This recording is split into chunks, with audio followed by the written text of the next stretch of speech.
지난 시간까지 이제 창세기부터 시작해서 신명기에 이르는 축복의 말씀들을 살펴보았습니다. 이 창세기부터 신명기까지를 율법서라고 하는데, 이 율법서의 복은 한마디로 말하면 하나님을 경외하고 하나님의 말씀과 계명을 순종하는 가운데 하나님이 축복해 주신다는 것입니다. 반면 하나님 말씀을 불순종하고 떠나면 축복을 잃어버릴 수 있고 하나님께서 징벌을 내리신다는 것이 이 신명기서부터 신명기까지 이르는 율법의 내용입니다. 여러분, 이스라엘은 특별합니다. 왜냐하면 하나님과 언약을 맺었기 때문입니다. 하나님을 나의 하나님으로 삼고 내가 하나님을 섬기겠다고 약속을 했습니다. 그러니 하나님 말씀대로 살아야 합니다. 그런데 살면 복이 됩니다. 그런데 떠나면 징벌을 받습니다. 반면 이방인은 하나님과 아무런 관계가 없습니다. 하나님과 아무런 관계가 없기 때문에 우상숭배도 괜찮습니다. 그냥 크게 저주받을 일도 없습니다. 다만 하나님의 백성이 아닌 것이죠. 그리고 영원한 형벌 가운데 있는 것입니다. 특별히 이제 하나님께서는 이 율법에서 이 복에 관한 이야기를 하면서 특별히 저주에 관한 이야기도 하셨습니다. 그런데 놀라운 것은 뭐냐 하면 축복에 관한 이야기보다 저주에 관한 이야기가 훨씬 더 길다는 겁니다. 축복에 관한 이야기가 한 4분의 1 정도, 그리고 나머지 4분의 3은 저주에 관한 이야기를 담고 있습니다. 오히려 마지막은 예언적으로 너희들이 저주를 받을 것 같아, 너희들이 저주를 받게 될 거야 라고 끝나고 있습니다. 그 말은 뭐냐 하면 하나님께서 이스라엘 백성들에게 너희들이 하나님을 떠나지 말아라, 오히려 하나님 말씀대로 경외하고 살아라, 그렇게 약속했지만 사람들이 끝까지 하나님 말씀대로 살지 못한다는 거예요. 결국에는 하나님의 말씀을 떠날 수밖에 없다는 거예요. 어떤 면에서 인간의 연약함이기도 하죠. 안타까운 인간의 연약함이기도 한데, 어쨌든 그 결말은 여러분 이제 하나님의 율법의 말씀 속에서 저주로 예언적으로 거의 끝나고 있어요. 오늘은 이제 그 율법의 내용이, 율법의 말씀이 실제 역사 속에서 어떻게 이루어지는지를 보고자 하는 것입니다. 이스라엘 백성들이 드디어 이제 모세가 죽고 여호수아의 지도하에 가나안 땅에 들어가게 되었어요. 약속의 땅 가나안 땅에 들어가서 가나안 땅을 정복하게 되었어요. 그곳에서 그들은 하나님의 축복을 받았습니다. 하나님의 약속대로 가나안 땅을 여기저기 차지하면서 그들에게 주신 그 땅을 이제 편안하고 안정감 있게 살아가게 되었습니다. 그런데 뭐냐 하면 세대가 바뀌면서 그 축복을 받으면서 살아가는데 세대가 바뀌면서 이전의 축복이 다 사그라져 버리는 것을 보게 됩니다. 세대가 바뀌면서 하나님을 떠나는 것입니다. 계속해서 하나님을 경외하고 섬길 줄 알았더니 세대가 바뀌는 동안에 하나님을 떠나면서 결국 우상숭배하고 하나님의 뜻을 떠나서 결국 축복이 저주로 바뀌는 그런 모습을 보게 됩니다. 바로 그것이 사사기의 내용입니다. 그런데 여러분, 그 사사기 내용 속에 너무나 비극적인 이야기들이 있습니다. 그런데 여러분, 이스라엘 백성들이 순환을 당하고 고난을 당하고 수치와 고통의 시간을 보냅니다. 그런데 바로 이어지는 그 룻기서에서는 여러분, 간단한 이야기지만 그 사사기 시대에 일어난 일인데요, 많은 백성들이 우상 숭배하고 하나님을 떠나서 율법의 말씀을 지키지 않아서 저주를 받고 징벌을 받는 중에 이스라엘에 들어온 한 여자, 룻이라고 하는 이 모함 여자가 결국 축복을 받는 이야기가 오늘 말씀 속에 들어있습니다. 하나님이 한 사람을 통해서 하나님이 축복하시고 그 축복이 놀라운 약속으로 이루어지는 것을 우리가 오늘 보게 될 것입니다. 그래서 오늘은 이제 여호수아서, 사사기서, 룻기서를 주제로 해서 세 가지 이야기를 나누고자 합니다. 그 첫 번째, 하나님은 약속하신 축복을 반드시 이루시는 은혜의 하나님, 축복의 하나님이십니다.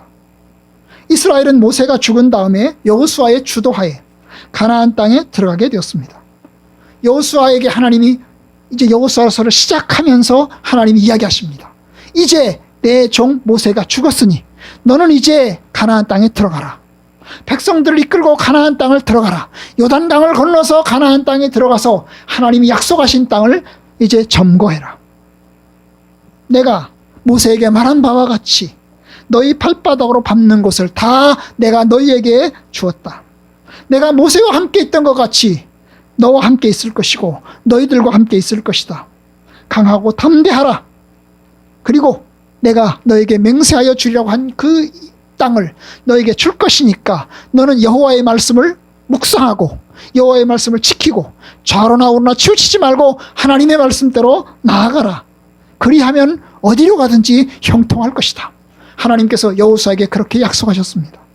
그 약속을 받은 여호수아는 하나님의 말씀 따라서 이제 이스라엘 백성들을 집결하여 요단강을 건너서 가나안 땅에 들어가게 됩니다. 요단강을 들어가면서 가나안 땅에 들어가는데 가장 첫 번째 만난 성이 난공불락 아주 강력한 성 여리고성이었습니다. 여리고성은 쉽게 무너뜨릴 수 없는 성이었습니다. 그런데 하나님의 능력으로 여리고성을 무너뜨렸습니다. 그리고 이어서 아이성을 무너뜨리고 그 이어서 가나안 땅 여기저기를 이제 무너뜨리게 됩니다. 이스라엘 백성들이 들어왔다는 소식을 듣고 가나안 땅에 있는 족속들이 여러 나라에 조그마한 여러 나라들이 단합해가지고 연합군을 만들어서 이스라엘 백성들과 싸우기 시작했습니다. 북쪽에 있는 연합군들이 있었고 남쪽에 있는 연합군들이 있었습니다. 그런데 각각의 연합군들을 이스라엘군이 격파했습니다. 이스라엘군은 그렇게 강력한 무장이 되어 있는 사람들이 아니었습니다. 군사훈련을 받은 사람들도 아니었습니다. 그런데 그들은 그 무장된 군사들과 싸우면서 결국 다 차례차례로 격파하고 결국 가나안 땅 동서남북 여기저기를 점령해서 차지하게 되었습니다. 여러분, 오늘 말씀 21장 43절 45절은 이제 연합군들을 다 격파하고 가나안 땅을 차지하고 난 다음에 이제 돌아보는 이야기인 것입니다. 여호와께서 이스라엘의 조상들에게 맹세하사 주리라고 하신 온 땅을 이와 같이 이스라엘에게 다 주셨으므로 하나님의 약속대로 이루어진 것입니다. 하나님이 아브라함을 통해서 이삭을 통해서 야곱을 통해서 그리고 요셉과 모세를 통해서 주신 그 약속을 하나님이 이루어 주신 것입니다. 그 약속이 이루어지는 기간이 거의 400년 500년이 걸렸습니다. 그러나 하나님은 잊지 않으셨습니다. 그 400년 500년이라는 시간을 하나님이 잊지 않으시고 하나님이 그 약속을 이루어 주셨습니다. 오늘 말씀 속에 아주 제가 눈에 띄게는 단어가 있는데요. 그것이 다입니다. 다. 온 땅을 이와 같이 이스라엘에게 다 주셨으므로 다 주셨다는 거예요. 하나님의 말씀대로 다 이루어졌다는 거예요. 이루어지지 않은 것이 하나도 없다는 것입니다. 45절 여호와께서 이스라엘 족속에 말씀하신 선한 말씀이 하나도 남음이 없이 다 응하였더라. 여기도 다라는 말이 나오는데요. 하나님의 말씀이 다 이루어졌다는 것입니다. 하나님의 약속대로 다 성취됐다는 것입니다. 누가 하신 거죠? 하나님께서 하신 것입니다. 하나님께서 약속하셨고 그 약속을 이루셨습니다. 하나님이 잊지 않으시고 하나님의 능력으로 그 약속을 이루셨습니다. 여러분, 하나님의 약속은 이루어집니다. 하나님의 약속은 이루어집니다. 그것이 300년이 걸리고 500년이 걸리겠지만 하나님의 약속은 다 이루어질 것입니다. 성경에서 우리에게 약속하신 그 약속은 다 이루어질 것입니다. 이루어진 것도 있고 아직 이루어지지 않은 것도 있습니다. 그러나 모두 다 이루어질 것입니다. 아멘? 아멘. 우리는 그 약속을 믿습니다. 그런데 여러분, 다 이루어져서 이스라엘 백성들이 이제 자기 집을 짓고 자기 마을에서 자기 부락에서 살게 됐어요. 여호수아가 가나안 땅을 12등분으로 나누어서 각각의 지파들에게 나눠줬습니다. 이스라엘 유다 지파는 여기, 시몬 지파는 여기, 스불론 지파는 여기, 이래가지고 각각의 지파로 나눠져서 땅 그곳에서 살게 되었습니다. 이제 평안하고 안정감 있게 살아가게 됐던 것입니다. 그런데 이제 30년이 지났어요. 그렇게 가나안 땅에 들어가서 여호수아의 주도하에 땅을 정복하는 시간이 30년이 흘렀습니다. 그 30년이 흐른 다음에 여호수아가 이제 죽게 되었습니다. 죽음을 앞에 놓고서 여호수아 마지막 장 23장과 24장에서 이제 여호수아가 백성의 지도자들과 백성들을 불러서 그들에게 마지막 유언을 합니다. 한마디로 그 마지막 유언은 우리가 이제까지 살아온 것이 하나님의 은혜라는 겁니다. 우리가 이 땅을 차지한 것이 하나님의 은혜라는 것입니다. 하나님의 능력으로 하나님이 약속하셔서 우리가 이 땅을 차지하게 되었다는 겁니다. 그러면서 이야기합니다. 우리가 하나님의 은혜로 이제까지 왔으니 너희들은 하나님을 경외하라. 하나님의 말씀대로 살아라. 하나님의 말씀대로 살면 너희들의 축복은 계속해서 이어질 것이다. 하나님의 말씀대로 성실하게 진실함으로 그를 섬기면 하나님의 축복은 계속해서 이루어질 것이다. 그러나 반대로 하나님을 버리고 여호와를 버리고 이방신을 섬기면 복을 내리신 후에라도 재앙을 내리실 것이다. 그것이 24장 20절입니다. 복을 내리신 후에라도 돌이켜서 재앙을 내리고, 그러니까 복이 바뀌어서 재앙이 된다는 거죠. 그리고 너희를 멸하시리라. 여러분, 하나님의 말씀 따라 살아갈 때 복을 계속해서 누릴 수 있다는 겁니다. 하나님의 말씀대로 살아갈 때 하나님의 축복은 계속해서 지속된다는 것입니다. 그것이 모세가 한 이제 마지막 유언입니다. 여러분, 하나님의 약속은 반드시 이루어집니다. 하나님의 약속은, 하나님의 축복의 약속은 성취가 됩니다. 그런데 그 성취를 계속해서 이어받으려면 하나님의 말씀 가운데 거해야 합니다. 그런데 오늘 두 번째 사사기서를 보겠습니다. 이 사사기서를 보면 이스라엘 백성들의 축복이 저주로 바뀌는 것을 보게 됩니다. 죄가 축복을 저주로 바꿉니다. 뭐가요? 죄가 축복을 저주로 바꿉니다. 이제 사사기서에 들어서면서 여호수아가 죽습니다. 여호수아만 죽은 게 아니고 세대 교체가 일어납니다.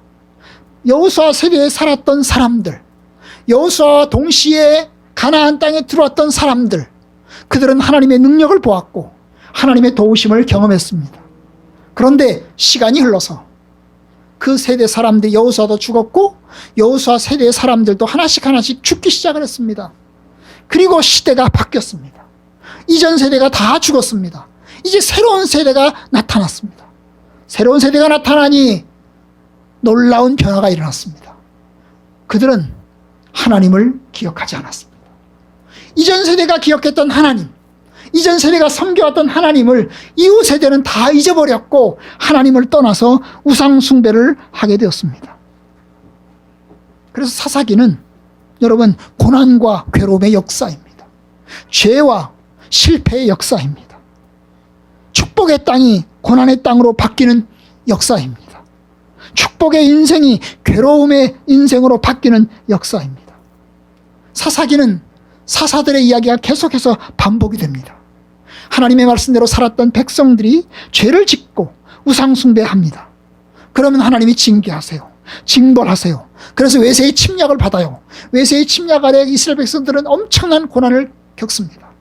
그 고난 가운데 이스라엘 백성들은 부르짖어요. 하나님 살려달라고, 하나님 도와달라고 부르짖어요. 그러면 하나님께서 사사를 보내주세요. 그 사사를 통해서 이스라엘 백성들을 구원해 주세요. 외세의 침략으로부터 구원하세요. 그래서 독립을 이루게 됩니다. 그런데 시간이 또 지나면 또 이스라엘 백성들은 또 우상 숭배를 해요. 또 하나님을 떠나서 또 하나님의 말씀을 어기고 살아가요. 그러면 다시 외세의 침략을 받아서 이스라엘 백성들이 순환을 당하고, 그럼 그 순환 당한 중에 다시 부르짖고, 그러면 사사가 또 일어나서 구원하고, 그러면 또 시간 지나면 다시 뭐예요?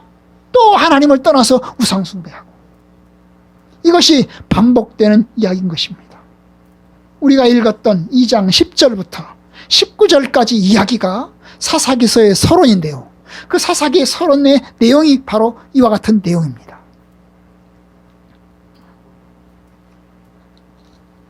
어떻게 이런 일이 날까? 어떻게 이런 일이 날까? 어떻게 그렇게 바뀔 수가 있을까? 그런데 여러분, 바뀔 수 있습니다. 바뀔 수 있어요. 여러분, 저는 60년대에 태어나지 않았습니까? 정말 힘들고 가난했습니다. 아무것도 없었습니다. 그러다 보니 참 아무것도 없었어요. 뭐 제가 여러 번 이야기했지만 우리 집은 화장실조차 없었습니다. 뭐 전기도 없었고 수도도 없었습니다. 화장실도 없었습니다. 참 여름에는 더웠고 겨울에는 엄청나게 추웠습니다. 뭐 방을 따뜻하게 하려고 불을 떼면 그 불 때는 연기가 또 올라와가지고 얼마나 쾌쾌하게 했는지 몰라요. 학교에서는 학생 전교생이 모여서 땔감을 주스러 다녔습니다. 겨울철에 학교에서 쓸 난방용 땔감을 주스러 학생들이 전교생이 땔감 주스러 푸대 하나 들고 나왔어요. 그래서 땔감 주스러 다녔습니다. 그런 시대를 저희 시대가 살았어요. 그래서 제가 그걸 우리 아이들에게 이야기를 합니다. 야, 나는 어린 시절에 이렇게 살았다. 나는 이런 시대를 살았다. 얘기합니다. 그럼 우리 애들이 이해를 할까요? 여러분, 우리 아이들은 가난을 겪어본 적이 없습니다. 아마 저희 준이, 주영이와 시영이, 시은이가 또 달라요. 그죠? 20년 차이가 납니다. 그래도 시영이, 주영이, 주은이는 차가 없었던 시절이니까 차가 없던 시절에 우리가 살았잖아요. 그죠? 그러다 보니 어떻게 했습니까? 맨날 지하철 타고 다니고 버스 타고 다니고 그 다음에 잠자면 업고 다니고 그 다음에 깨워서 일어나라고 하고 그래가지고 데리고 다녔단 말입니다. 근데 시영이, 시은이는 차가 있던 시절입니다. 그러니까 어때요? 편하게 차로 왔다 갔다 했습니다. 지하철은 거의 타본 적도 없습니다. 여러분. 그럼 쟤네들이 알까요? 그 어려웠던 시절, 힘겨웠던 시절을 알까요? 모릅니다. 여러분, 부모님의 가난의 이야기는 남의 이야기입니다. 그건 나와 아무런 상관이 없습니다. 우리 아이들이 생각합니다. 아니, 나는 가난하지 않아. 그건 엄마 아버지 얘기고 나는 아니야 라고 이야기합니다. 여러분, 그게 세대교체입니다. 세대교체가 일어나면 생각도 바뀌는 겁니다. 삶의 방식이 달라지니까 축복 속에서 살아가니까 이 축복이 영원히 계속될 것 같고 이 축복이 그냥 공짜로 주어진 것 같고 이 축복이 그냥 지속될 것 같은 느낌이 드는 겁니다. 하나님 없어도 될 것 같아요. 굳이 하나님이 있을 필요도 없습니다. 그래서 그냥 잘 먹고 잘 살 것 같아요. 여러분, 그래서 하나님을 떠나게 되는 것입니다. 여러분, 사람은 역사로부터 배울까요? 사실은 역사로부터 배워야 합니다. 경험으로부터 배울까요? 경험으로부터 배워야 합니다. 그런데 실상은 그 경험으로부터, 그 역사로부터 배우지 못합니다. 하나님께서 사사들을 통해서 그들을 구원하게 하셨으나 그들이 사사들에게도 순종하지 않고 오히려 다른 신을 따라 음행하고 그들에게 절하고 2장 19절, 사사기 2장 19절. 여러분, 하나님이 사사들을 통해서 구원하셨지만은 그들은 사사들에게 순종하지 않고 하나님을 떠나서 우상 숭배하고 살아갑니다. 그 우상 숭배를 음행이라고 이야기를 했습니다. 여러분, 하나님만을 섬기고 하나님과 새끼손가락을 걸고 약속했습니다. 하나님만을 나의 남편으로 섬겼습니다. 하나님만을 예배하겠습니다. 그런데 시대가 바뀌면서 그들은 하나님만을 섬겨야 되는데 하나님을 섬기면서도 동시에 우상 숭배를 하는 것입니다. 하나님을 잊어버리고 하나님을 떠나서 살기 시작하는 겁니다. 여러분, 그들에게 축복을 잃어버린 것은 사실 환경 때문일까요? 예, 환경이 맞습니다. 환경이 좋아지면 사람은 바뀌니까요. 환경이 좋아지면 사람은 생각이 달라지고 삶의 방식이 달라지는 것을 보게 됩니다. 하지만 여러분, 환경이 좋아졌다고 해서 여러분 꼭 그것만은 아닙니다. 여러분, 환경이 좋아졌어도 하나님을 경외하는 사람들이 있습니다. 고난 당해도 하나님을 떠나서 사는 사람들이 있습니다. 환경 속에서 사람의 마음이 바뀌는 것입니다. 축복을 잃어버리는 것은 돈이 부족해서가 아니라 환경이 어려워서가 아니라 여러분, 오히려 하나님을 잊어버리는 것입니다. 오히려 고난 속에서 하나님을 찾고 하나님을 경외하는 것은 축복입니다. 고난 때문에 하나님을 만나고 하나님께 돌아오는 것은 축복입니다. 그런데 평안해지면서 잘 먹고 잘 살면서 하나님을 떠납니다. 어떤 사람들은 말합니다. 나는 사업이 너무 잘 되다 보니까 교회 갈 시간이 없어. 내가 주일 지킬 시간이 없어. 내가 너무 바빠. 사업도 해야 되고 사람도 만나야 되고 얼마나 할 일이 많은지 몰라. 여러분, 하나님 앞에 일용할 양식을 주옵시고 하나님 오늘도 우리에게 일용할 양식을 주옵소서라고 기도하는 것이 축복입니다. 적당히 어려운 것이 축복이고 그 어려움 속에서 하나님을 찾고 하나님을 경외하는 것이 복입니다. 그럴 때 하나님께 겸손하고 교만하지 않고 뻐기지 않고 다른 사람 무시하지 않고 삽니다. 그런데 좋아지면, 부자가 되면, 넉넉해지면 교만하고 다른 사람을 없이 여깁니다. 환경을 탓할 수가 없습니다. 우리의 마음이 문제입니다. 사람의 마음이 문제입니다. 여러분, 죄를 가볍게 하지 말고 하나님께로 돌아가야 합니다. 근데 사사기를 보면 하나님께로 돌아가야 되는데 마지막은 정말 안당합니다. 사사기서의 마지막 사사가 누구일까요? 바로 삼손입니다. 우리가 알고 있는 유명한 삼손입니다. 삼손, 그는 하나님의 선택받은, 뱃속에서부터 선택받은 사람입니다. 그런데 뱃속에서부터 선택받은, 부름받은 삼손이 어때요? 하나님의 말씀을 떠나서 이방 여자를 사랑하고 유혹에 무너져가는 모습을 보게 됩니다. 결국 비참하게 마지막에 눈가리 2개 다 뽑히고 비참하게 죽습니다. 여러분, 이게 삼손의 모습입니까? 우리의 모습은 아닐까요? 여러분, 그러니 우리가 죄의 유혹으로부터 이겨야 합니다. 죄는 축복을 잃게 만들고 죄는 축복을 저주로 바꿉니다. 다시 말하지만 가난한 것이 저주가 아닙니다. 돈 없는 것이 복 없음이 아닙니다. 하나님을 떠나는 것이 복 없음이고 하나님을 떠나는 것이 저주의 길입니다. 우리가 하나님을 떠나서 다른 것을 사랑하고 혹할 때 축복의 통로는 막혀버리고 맙니다. 그런데 세 번째, 룻의 이야기를 보겠습니다. 여러분, 룻의 이야기를 통해서 우리는 하나님께로 나아가는 것이 다시 축복의 길임을 배웁니다. 룻기의 시대는 사사기 시대와 일치합니다. 사사들이 치리하던 때라고 룻기서는 시작합니다. 어느 사사인지는 몰라요. 아마 성경학자들은 기드온 때나 기드온 조금 앞이지 않을까 예상을 합니다. 왜냐하면 이 기드온의 이야기를 보면 이방 나라에서 침략을 합니다. 근데 식량 때문에 침략을 합니다. 이방 나라에서 침략을 하는데 식량 때문에 침략을 합니다. 그 말은 뭐예요? 그 이방 나라도 흉년과 먹을 것이 없다는 이야기죠. 그래서 이스라엘 백성들이 열심히 갖고 오는 곡식들을 다 약탈당하는 일이 일어납니다. 그래서 아마 기드온 이전이지 않을까 예상하는 거예요. 그러나 그것도 정확하지는 않습니다.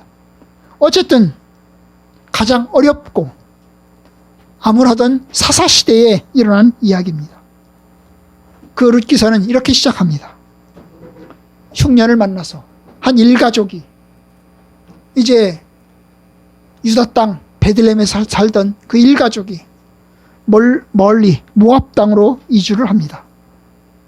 흉년을 피해서 먹고 살기 위해서 일가족 4명이 이주를 하는 것입니다. 그런데 일가족 4명이 모압 땅으로 이주를 했습니다. 거기서 한 10년쯤 살았는데요. 그 10년을 지나는 동안에 4명 중 3명이 죽어버립니다. 일가족의 가장이 제일 먼저 죽었습니다.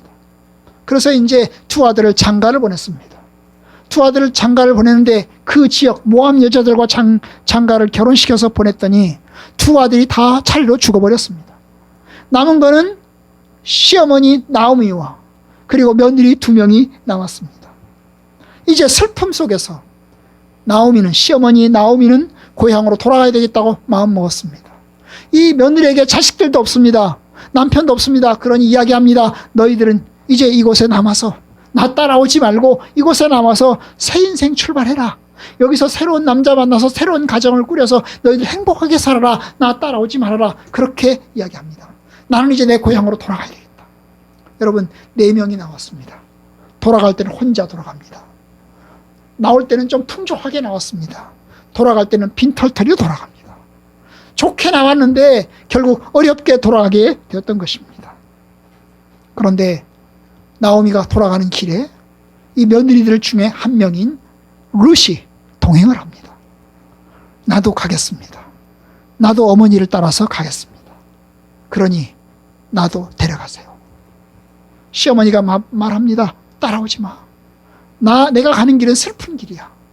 내가 너를 결혼시켜 줄 수도 없고 나 따라와서 너에게 재산을 물려줄 수도 없고 너에게 줄 수 있는 건 행복도 없어. 그러니 나 따라오지 마.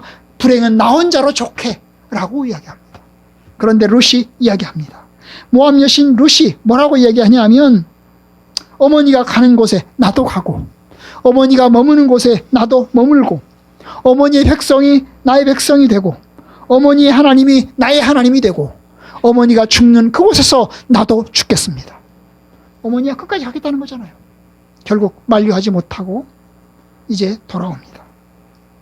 사실 인간적으로는 이 룻이 나오미에게 기대할 것이 아무것도 없습니다. 뭐 자식이 있는 것도 아니고 돈이 있는 것도 아니고 거기 가서 행복하게 사는 것이 보장된 것도 아닙니다. 사실 유다로 따라온들 그곳 객지입니다. 모압 여자가 이 집 가나안 땅에 들어와서 살면 전혀 아는 사람도 없고 의지할 사람도 없고 그냥 전혀 낯선 곳입니다. 그 낯선 외국 땅에 룻이 따라오는 것입니다. 부자도 아닌데 결국 유대로 들어왔습니다. 이방 여인이 유대로 들어온 것입니다. 이방 여인이 유대로 돌아왔다는 말은 하나님께로 왔다는 것입니다. 원래 모압 사람은 하나님의 백성이 될 수가 없습니다. 신명기 23장 3절에 의하면 모압 사람은 여호와의 총회에 들어오지 못하리니 10대뿐 아니라 영원히 하나님의 총회에 들어오지 못할 것이다 그랬어요. 왜냐하면 이스라엘 백성들이 가나안 땅으로 들어갔던 시절에 모압 사람들이 이스라엘 백성들을 무진장 괴롭혔거든요. 그래서 하나님께서 모압에게 큰 저주를 내렸습니다. 모압 사람은 영원히 하나님의 백성이 될 수 없다라고 못을 박았습니다. 그것이 신명기서의 말씀입니다. 그런데 그 영원히 하나님 백성이 될 수 없는 여호와의 총에 들어갈 수 없는 그 모압 여자 룻이 어때요? 유대로 들어옵니다. 나오미를 따라 유대 베들레헴으로 다시 들어왔습니다. 들어오자마자 먹을 것이 없잖아요. 그 집이 가난하기 때문에 먹을 것이 없습니다. 시어머니는 늙었습니다. 그래서 이제 룻이 이제 먹을 것을 주스러 이삭 줍기에 나섭니다. 집에 농사를 거두는 그 집집마다 밭에 가서 이삭, 사람들이 거두다 남은 찌꺼기를, 쓰레기들을 모아가지고 거기서 먹을 것을 찾아가지고 집에 와서 먹는 것입니다. 이것이 이삭 줍기입니다. 그런데 오늘 말씀 2장 12절은 보면 그 룻이 나갔던 밭주인, 이 밭 저 밭 다녔는데 그날따라 나갔던 밭주인이 누구였습니까? 보아스였습니다.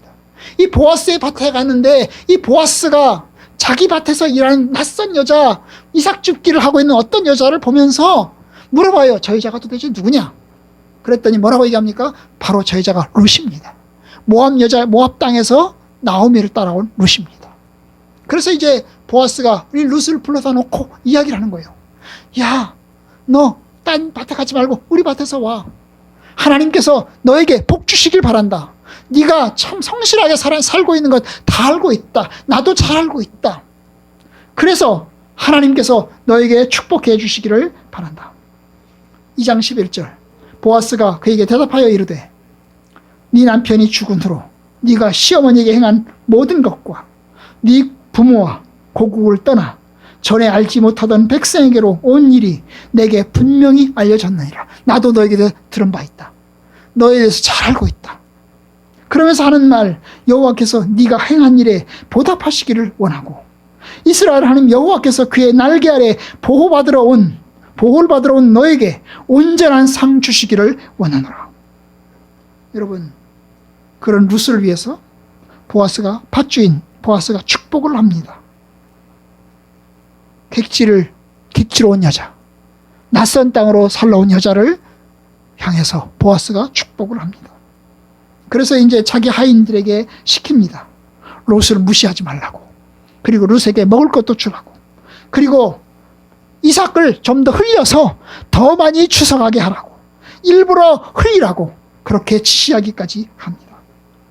그런데 나중에 알고 봤더니 이 보아스가 나오미의 가족의 친척이었어요. 아주 가까운 친척이었어요. 그걸 히브리 말로 고엘이라고 합니다. 이 고엘이라는 말은 뭐냐면 책임지는 사람이라는 뜻이에요. 책임지는 사람. 책임져야 되는 사람. 가까운 친척. 어떤 사람이 어려운 일을 당하면 그 사람을 가장 가까운 친척이 책임져야 돼요. 바로 그러한 책임을 가진 사람들 중에 한 명이 보아스였던 것입니다. 그래서 이 사실을 알고 나오미가 룻이 갔던 밭주인이 그리고 룻을 축복하던 그 보아스가 자기의 친척인 것을 알고 나오미가 여러 가지 수작수작 해가지고 결국 나오미와 룻을 결혼시켰습니다. 아마 보아스와 룻을 결혼시켰습니다. 보아스는 이미 나이가 많은 사람, 성경학자들에 의하면 아마 보아스의 나이는 최소한 60이나 되지 않았을까, 60, 70이 되지 않았을까. 그리고 이미 결혼해서 가정도 꾸리고 있었을 것입니다. 그런데 룻은 한 20살 정도의 여자, 그죠? 20살 정도의 여자. 그런데 여러분, 그 당시에는 일부 다처를 인정하고 있는 상황이었기 때문에 결국 책임이라고 하는 책임성 차원에서 사랑했기 때문이 아니라 내가 저 여자를 책임져야 되기 때문에, 저 가문을 책임져야 되기 때문에 그 책임성 차원에서 보아스는 룻과 결혼하게 됩니다. 그리고 그렇게 해서 룻은 이 보아스를 통해서 오벳을 낳게 되는데요. 바로 오벳은 다윗의 할아버지입니다.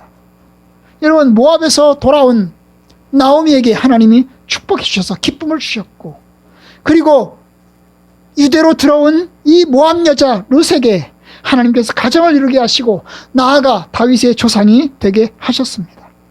그뿐이 아니죠. 더 나아가 예수님의 족보에 들어가게 되었어요. 여러분, 예수 그리스도의 족보에, 다윗 왕의 족보에 이스라엘 여자가 아니고 유대 여자가 아니고 모압 여자의 이름이 들어간 것이 얼마나 놀라운지 아십니까?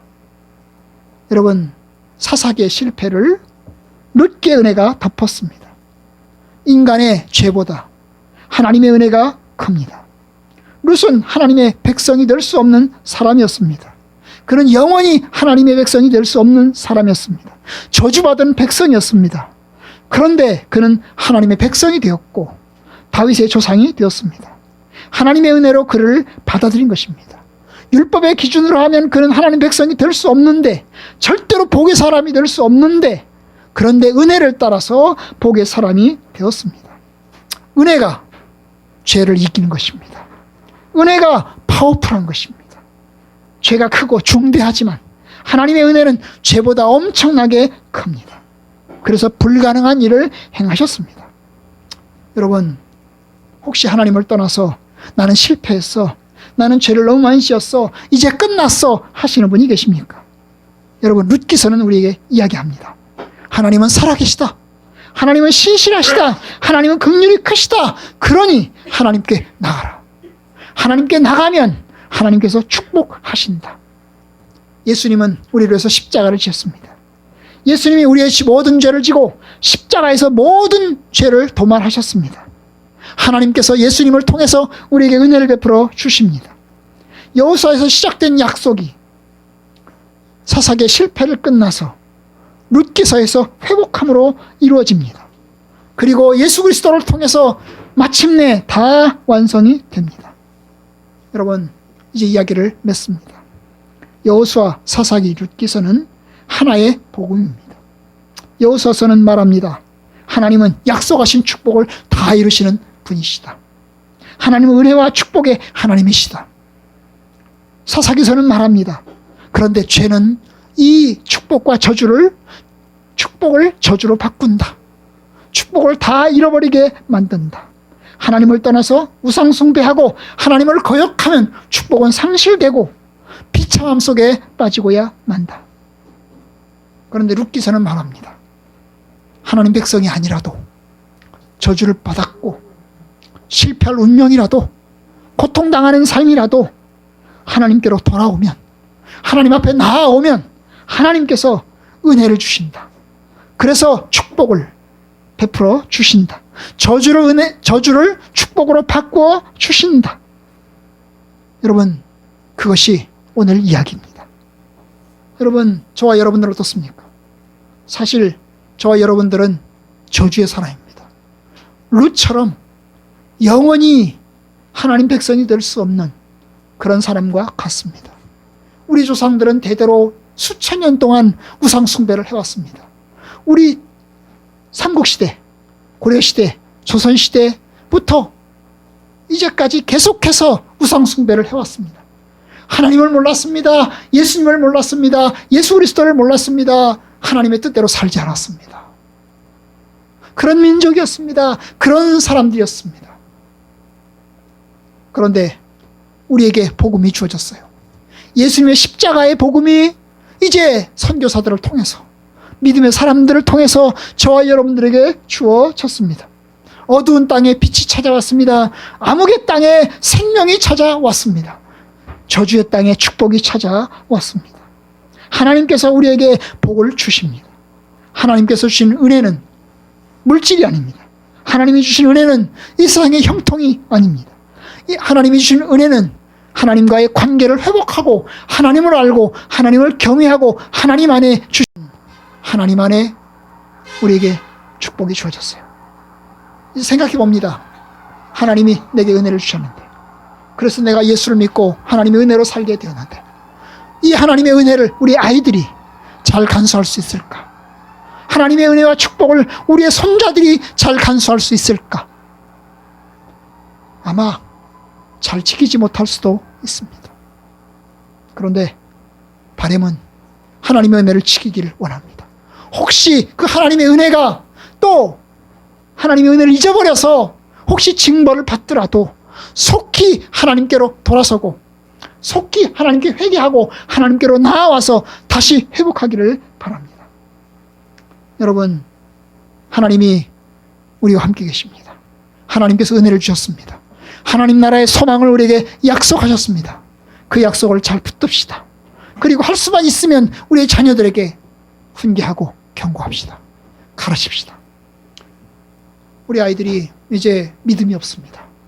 믿음이 없다 보니까 어때요? 교회 가는 거 싫어합니다.